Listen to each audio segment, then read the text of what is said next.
we're going to be looking at logging information requests. So last time we looked at the workflow and KPIs, and I don't know if you felt the same way, but some of my colleagues said, have you not just told all those guys in government departments what they do all day anyway? So I don't know if you felt the same way. It certainly wasn't the intention. It was to make sure that we were clarifying definitions and the workflow and the performance indicators that your work is measured on when you're doing this as part of your information governance role. So today we're going to be looking at logging a request, and tomorrow, I keep saying tomorrow, it's every Wednesday obviously. Next Wednesday we're going to be looking at all of the spreading those requests through departments, getting the information back from departments, and progress tracking and so on comes in the following week. So logging a request. Again, you'll be familiar with the definitions. There's slight differences in different jurisdictions, you know, Office of the Scottish Information Commissioner and Office of the Information Commissioner, FOISAs and FOI. But by and large, I think we're speaking roughly the same language here in Australia or Scotland or whatever. So logging a request, there's a checklist like any workflow. The first thing is, who is it from? We have to, at the very least, establish that this person exists. We're then going to be going through what sort of request. Obviously, quite a few of them, you'll be hitting the spam button. If you don't have a spam button, give us a shout because it saves an awful lot of time.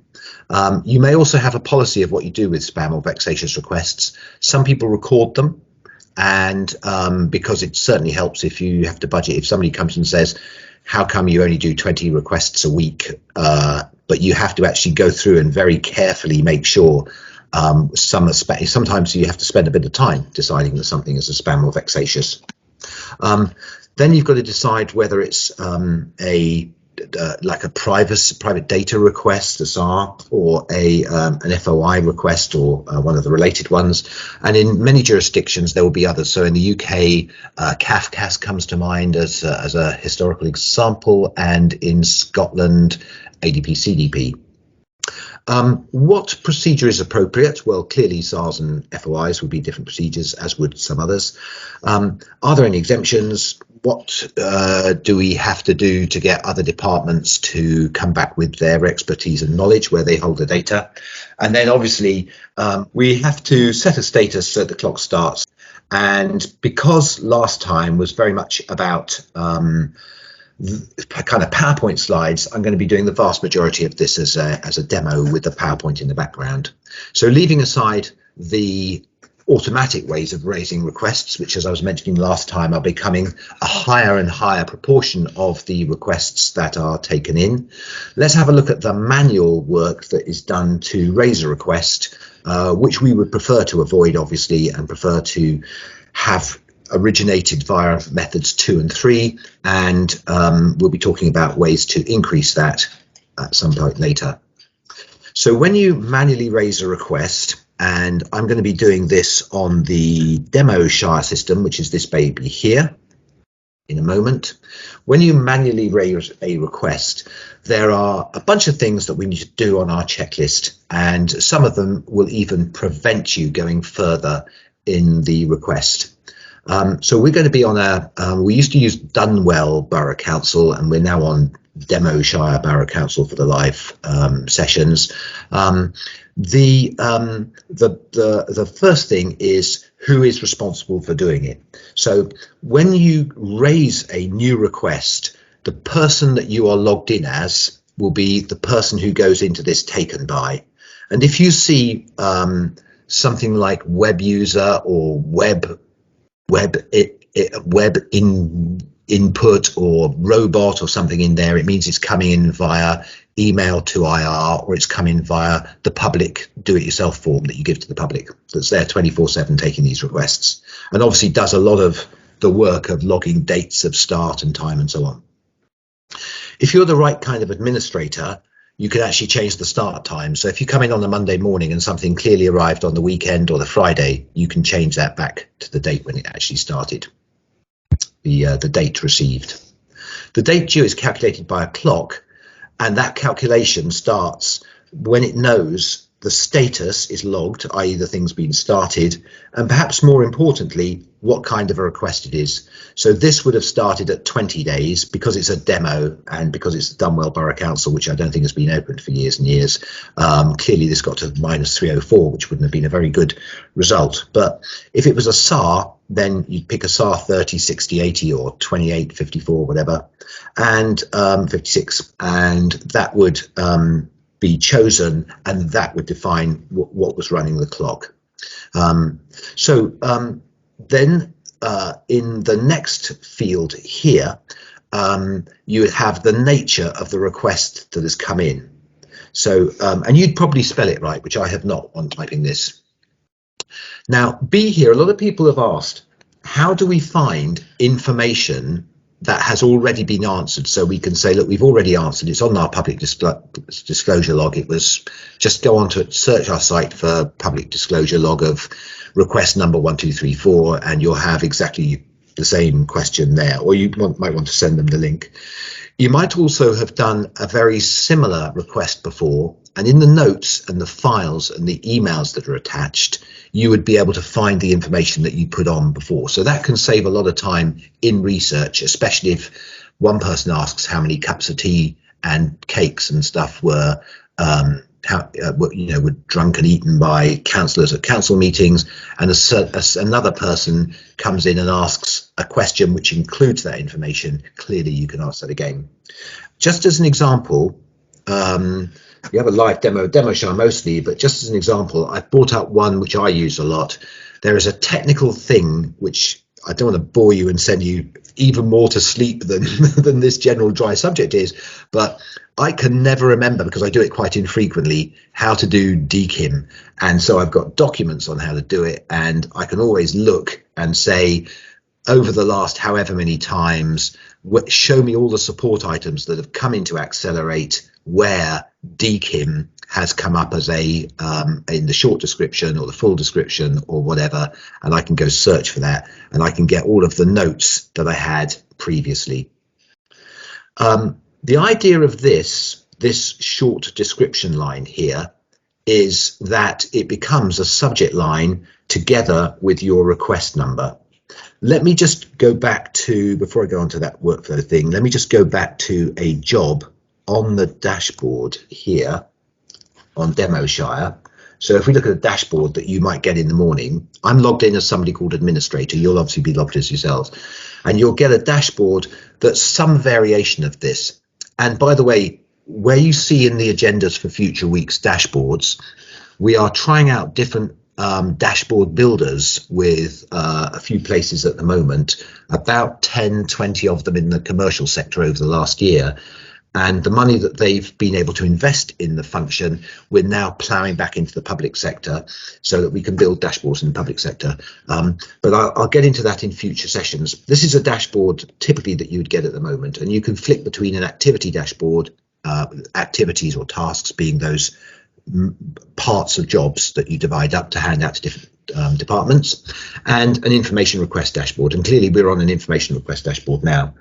If I go and click on this, the idea of the subject line that you just saw there is that if you write an email to somebody, then it takes that subject line, i.e. the thing above my email thing here, and it takes the number and the reference, this bit here, which will allow it to end up in your list of linked emails for that information request. And you have to copy it to DemoShire at Message Store, or blind copy it. If you ask people to respond and you say, please reply all, then that will be attached. If they don't respond and reply all, they just respond to the sender, in this case, rickmarengo@accelerate.com, then they will clearly, you can just forward that to the Message Store so that you have a copy of that email in your Message Store. So if it came in and that wasn't there, came back from rickmarengo.com, you could basically then just forward it to the Message Store and it will go into your linked emails. If you need any help with that, call support, because having said that, I realize it's not immediately clear, but we will be talking about it later in a later session where we go into the email archiving. The other important thing here is if you use this email button here, for example, to acknowledge somebody's request or to say, by the way, thank you for your SAR request, but we will need some proof of information, then clearly it'll send an email off to that person and it will have your signature on it. It may be that for the purposes of FOI, I know a lot of people don't want their signature on it. Some people job share on the FOI at governmentdepartment.gov.uk box, and it may be that you want your default name to be FOI at, and it's very simple to do that. The way that happens is in user admin, your user administrator will make sure that any emails that you send go from your user admin name. So in my case, I'm logged in as administrator here, and you can see I'm going from Rick at Demoshire, but I could also go from FOI at, and that means if I work Tuesdays and Thursdays as a job share with Mrs.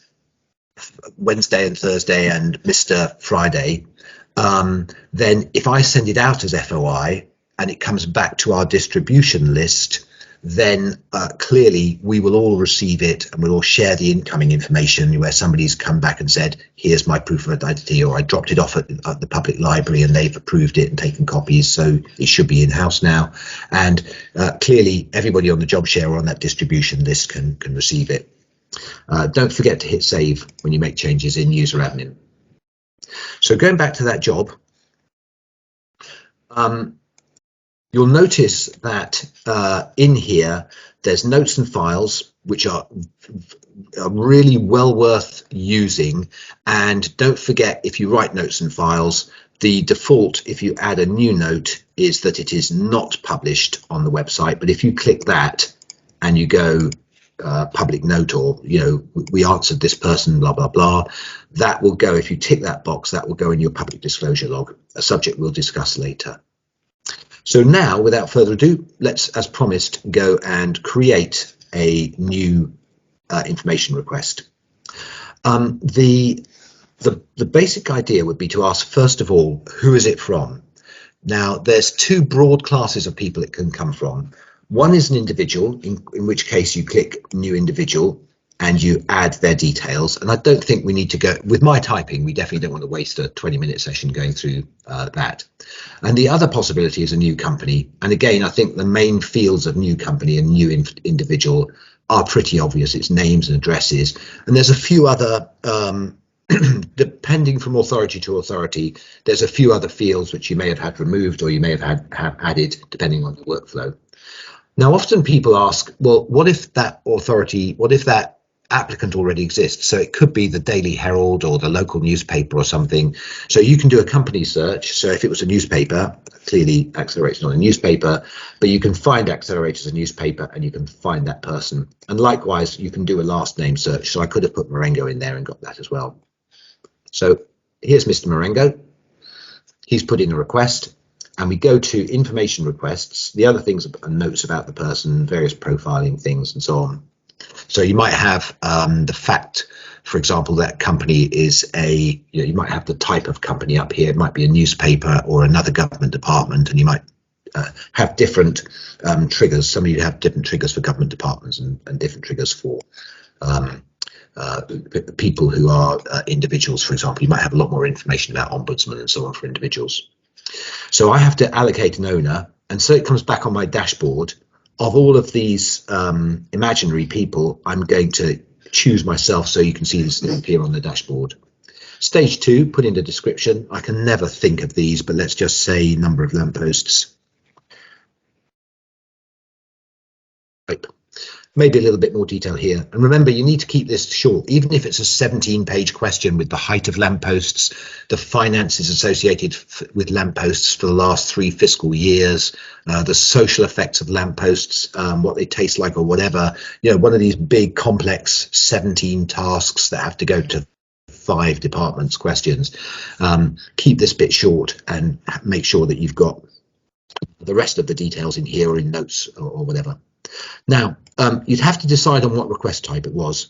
Clearly, If it was a request for erasure or any other kind of SAR request, you would have to put it into the into that, and it would change that clock from. You can't see where I'm pointing, can you? It would change the clock here to 30 days calendar. I'm just going to pick a simple FOI request here. So let's say it's just an FOI request. You'll notice you can have weird and wonderful versions. You can choose whatever these are in the admin system. This particular authority has one where if there's media interest, and I think you all know what that is, you can change it. So the next thing is you can add a third-party reference. Chrome is doing this for me. Chrome has found a third-party reference I put on a support call. But if it's from the police or EIR or the newspaper or something, you can add a third-party reference, and you can sometimes need to refer to that when you write your correspondence back. In here, you've got the lovely ability to use exemptions. So, for example, manifestly unreasonable, information not held, a threat to national security. That you can pick one or more of those. And to illustrate that, there's a sticky cursor, and you can pick 3 or 4 of those. I'm not going to pick one now. I'm going to say none. You'd probably leave that as logged, but you might actually acknowledge it. You might click email and acknowledge it, or once we've saved it, and let's say this goes to environment and transport. Am I ready to save this? I think I've got everything I need on here. There we go. So now you'll be aware from, if I go back to PowerPoint quickly, that we're talking about an FOI here. There are things which stop or pause the clock. And we'll be going through that when we go through the clocks later on. But to start off, we've logged this. We've got 20 days. So this is completely started. Tomorrow we'll be looking at activity requests. Today, I will just mention that immediately you can see the audit data of everything that's happened. So I'm logged in as administrator, and this is the date and time I did everything. So if I delay or if I make a change, I've got nowhere to hide. Or if I'm a new employee, I've got an open window on areas where I need training. And also you can see all of the linked emails. Now, in this case, on this demo system, we haven't created a linked email system, but if I was going to go to that, you'd see it. And then lastly, obviously, this doesn't include weekends, and during the admin session, we'll be showing you how all of that works. And obviously, it doesn't include bank holidays, and a lot of people ask about how that works. Somewhere around here, I just saw the bank holiday calendar. So the bank holiday calendar is something where you can add bank holidays. These are Scottish bank holidays. If it was UK bank holidays, and we'll be going into this later in the admin, if it was UK bank holidays, what you would do is you would add Christmas Eve, for example, December. Where are we? Where's December 2021? Christmas Eve you would add, and go back to it. So there's Christmas Eve, and you would get rid of 2nd of January in Scotland, and you'd also get rid of 30th of November and so on. And then that means whether you're in Australia or America or Scotland, the correct numbers can go in there to work out this end date. So it knows the due date is the 23rd, and it's taken out all of the bank holidays. If we'd done this a day later, I suspect it would have skipped till after Christmas, given that bank holiday calendar takes out the 24th and the 25th if they don't fall on a weekend, etc., etc. So today we've seen how to log a request. You'll be aware of these workflows. You'll be aware of the other methods which avoid you having to do all of that work. And you'll be aware that if you choose to have a public portal, which I showed last time and we'll be going into later, that is immediately available as a running request on there. And obviously, the activities that we create tomorrow, we'll be seeing how they will be available for the activity managers, so that they can just see their own activities. And also tomorrow we'll be going through how we send those to different types of people who are using the system. I'll leave that till tomorrow. That's the screen that you'll be familiar with. Thank you very much indeed for your time. That was 23 minutes, I believe. Sorry I went over. I look forward to speaking to you. When I say tomorrow, it's dementia. I mean next Wednesday. In the commercial sessions, we do them each day, and I mean every Wednesday for the public sector. Sorry, there was a preference for just one day a week. So thank you very much for your time. We'll be sending out a quick questionnaire. Please take the time. It'll be we'll send it out anonymously, and it'll come back and it'll just ask, do you think the length of time is right, and do you think the content is right? Is there anything that you would like added to the agenda? And of course, if you have so keep it to general questions. Clearly, if you have any specific questions, support@accelerate.com or 01344 776 500, or most of us have our direct lines on our emails if you want to call us up. Thank you very much indeed for your time. See you next Wednesday.